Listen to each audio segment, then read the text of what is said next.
Kisah menarik di balik pertandingan sepak bola tentara Belanda versus pejuang Indonesia. Saat itu, 75 tahun yang lalu, tepat 3 tahun setelah Indonesia mengumumkan kemerdekaannya pada tanggal 17 Agustus 1945, sebuah peristiwa menarik terjadi. Pertandingan sepak bola diadakan yang melibatkan tentara Belanda dan para pejuang kemerdekaan Indonesia. Cerita ini diungkapkan oleh sejarawan Belanda bernama Nico van Hoorn. Dalam arsip yang ditemukannya, tercatat bahwa pertandingan ini terjadi di Bima pada tanggal 31 Maret 1948. Di era itu, ulas Nico kondisi Indonesia tengah berkecamuk. Namun kondisi tersebut tak menghalangi tentara Belanda dan pejuang kemerdekaan bertanding sepak bola. Menariknya, menurut penelusuran Nico, pertandingan tersebut justru diusulkan oleh tentara Belanda. Ialah tentara Belanda dari infanteri keempat yang menantang para pejuang kemerdekaan Indonesia untuk adu skill di lapangan hijau. Namun tak bisa dipungkiri bahwa kedua belah pihak ini adalah musuh di medan perang. Tentu saja pertandingan pun tak berlangsung dengan baik.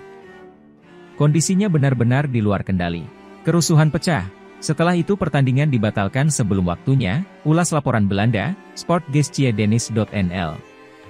Namun yang menarik, alasan para tentara Belanda itu menantang para pejuang bertanding sepak bola ialah karena mereka ternyata sebelum datang ke Indonesia berprofesi sebagai pesepak bola. Hal itu yang diungkap oleh Nico pada 2017 di Universitas Leiden. Bahkan menurutnya, saat era perang kemerdekaan Indonesia, banyak pemain bola dari klub Belanda dipaksa untuk jadi tentara.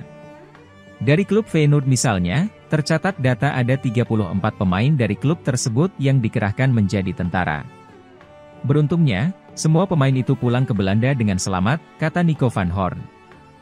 Namun data lain menunjukkan bahwa banyak juga pesepak bola Belanda yang akhirnya gugur di Indonesia saat perang kemerdekaan. Kami tidak tahu berapa banyak pesepak bola yang dikirim ke garis depan tapi yang pasti ratusan. Ada korban jiwa. Pada 29 April 1949 misalnya, Antonius Driesen dari klub Rekdev tewas di Kota Pinang, Sumatera Utara.